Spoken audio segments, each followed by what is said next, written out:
خان صاحب نے جو اختلاف رائے سکھایا ہے نا وہ اتنا سخت، انہوں نے کنٹینر کے اوپر جو زبان استعمال کی ان کی شلواریں گیلی ہو جائیں گی، ٹھیک ہے۔ اختلاف رائے تو علی بھائی آپ نے بھی سکھایا ہے، انہوں نے سیاسی اختلاف رائے سکھایا۔ اختلاف رائے کی تو بات ہی نہیں ہو رہی، بات ہو رہی ہے زبان کی کہ زبان آپ کیسے استعمال کر رہے ہیں۔ زبان سخت کا میں بہت حامی ہوں، سخت زبان کے بغیر بات سمجھ نہیں آتی، ولگر لینگویج نہیں ہونی چاہیے۔ جب ولگر لینگویج استعمال ہوتی ہے تو پھر لیڈر کے جو ماننے والے ہیں اس سے 4 ہاتھ آگے چلے جاتے ہیں۔ مثال کے طور پہ خان صاحب کی کون سی ولگر لینگویج؟ تو آپ سے زیادہ کون جاتا ہے؟ یہ میرے خیال ہے شلوار گیلی کرنے والی بات تو کافی ہے۔ ہمارا امام وہ ہے جس کی قبر مدینے میں ہے، اور تمہارے امام وہ ہیں کہ جب مرے تھے تو ان کی شلواریں اتار کے انہیں غسل دیا گیا تھا۔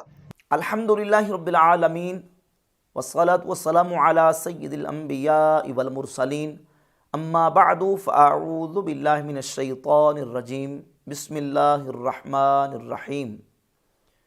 ہمارے دین اسلام میں اچھے اخلاق، اچھے کردار اور اچھی گفتار کی اہمیت کو قرآن و سنت کے اندر بیان کیا گیا ہے۔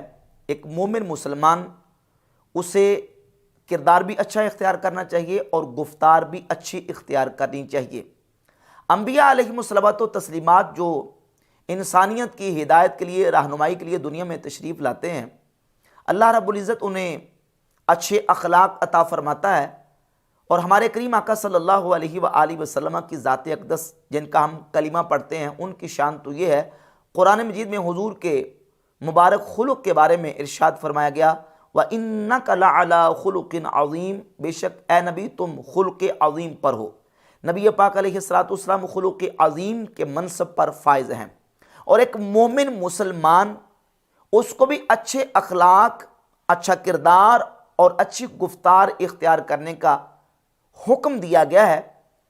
اور مومن وہ بد کردار نہیں ہوتا، بری گفتار کا مالک نہیں ہوتا، بلکہ حدیث کے اندر ارشاد فرمایا گیا کہ مومن لان تان کرنے والا اور بذی اور فاحش نہیں ہوتا، وہ گندی گفتگو نہیں کرتا، ولگر زبان استعمال نہیں کرتا، وہ برے الفاظ اپنی زبان سے ادا نہیں کرتا، بلکہ اس کا کردار بھی اچھا ہوتا ہے اور اس کی گفتار بھی اچھی ہوتی ہے۔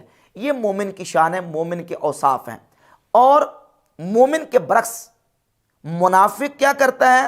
صحیح بخاری کے اندر حدیث ہے، مضمون اس کا یہ ہے کہ منافق کی جو علامات ہیں ان میں سے ایک علامت یہ ہے کہ جب وہ بولتا ہے تو جھوٹ بولتا ہے، جب وہ وعدہ کرتا ہے تو بے وفائی کرتا ہے، جب اس کے پاس امانت رکھی جائے وہ خیانت کرتا ہے، اذا خاصم فجرا، اور جب وہ کسی کے ساتھ جھگڑا کرتا ہے تو پھر وہ فسق و فجور پہ اتر آتا ہے، نافرمانی پہ اتر آتا ہے، گندی زبان استعمال کرتا ہے، ولگر زبان استعمال کرتا ہے اور گندے الفاظ استعمال کرتا ہے۔ یہ منافق کی علامت ہے، منافق کی نشانی ہے۔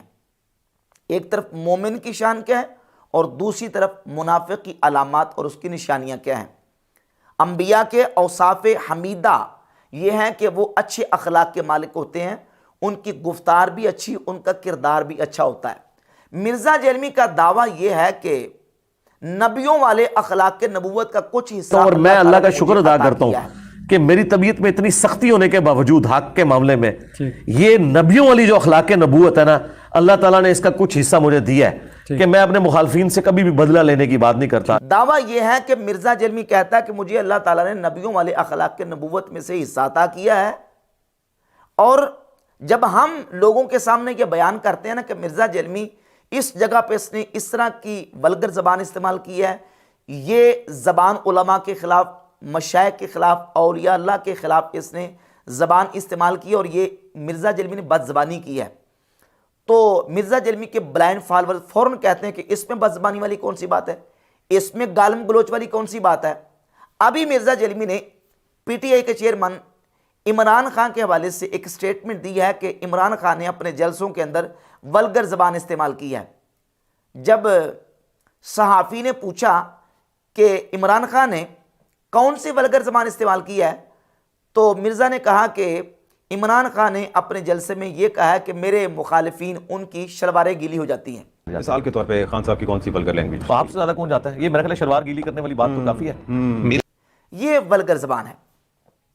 اب اسی معیار کو سامنے رکھ کر مرزا جیلمی کی سٹیٹمنٹس اور مرزا جیلمی کی زبان سے ادا ہونے والے الفاظ اور جملے آپ سنیں جو اس نے اولیاء اللہ کے حوالے سے علماء، مشائخ، مفتیان کرام، شیوخ الحدیث اور صحابہ، تابعین اور انبیاء علیہم الصلوۃ والتسلیمات کی زبان کے حوالے سے بولے ہیں، اس کے چند نمونے میں آپ کے سامنے پیش کروں گا، اور پھر مرزا جیلمی کے بلائنڈ فالوورز کو ہم پوچھیں گے کہ اب بتاؤ کہ یہ ولگر زبان ہے کہ نہیں۔ یہاں میں عمران خان کو کوئی ڈیفینڈ کرنا مقصود نہیں، یا عمران خان کے جملے کو جسٹیفائی کرنا یا اس کا دفاع مقصود نہیں، بلکہ صرف یہ آئینہ دکھانا مقصود ہے مرزا جیلمی کو کہ عمران خان نے جو یہ کہا کہ میرے سیاسی مخالفین کی شلواریں گیلی ہو جاتی ہیں، یہ ولگر زبان ہے، تو تم نے کون سی زبان استعمال کی ہے؟ تم نے تو انبیاء علیہم الصلوۃ والتسلیمات کے بارے میں یہ کہا ہے، نعوذ باللہ تعالیٰ تم نے یہ کہا تھا۔ توحید کا تو مطلب ہی یہی ہے کہ کوئی انسان اپنا پیشاب بھی نہیں روک سکتا، خواہ وہ پیغمبر ہو یا عام انسان ہو۔ توحید کا ذکر کرتے ہوئے کہ توحید کا تو مطلب ہی یہ ہے کہ نبی تے اپنا پیشاب بھی نہیں روک سکتے، یہ لفظ مرزا جیلمی نے نبیوں کے لیے استعمال کیے، اور پھر یہ کہا کہ نبی صلی اللہ علیہ وآلہ وسلم کی ذات اقدس کے علاوہ باقی جتنے تمہارے بابے ہیں، ان بابوں، یہ بابے جب دنیا سے چلے جاتے ہیں تو ان کی شلواریں اتار کے ان کو غسل دیا جاتا ہے۔ ہمارا امام وہ ہے جس کی قبر مدینے میں ہے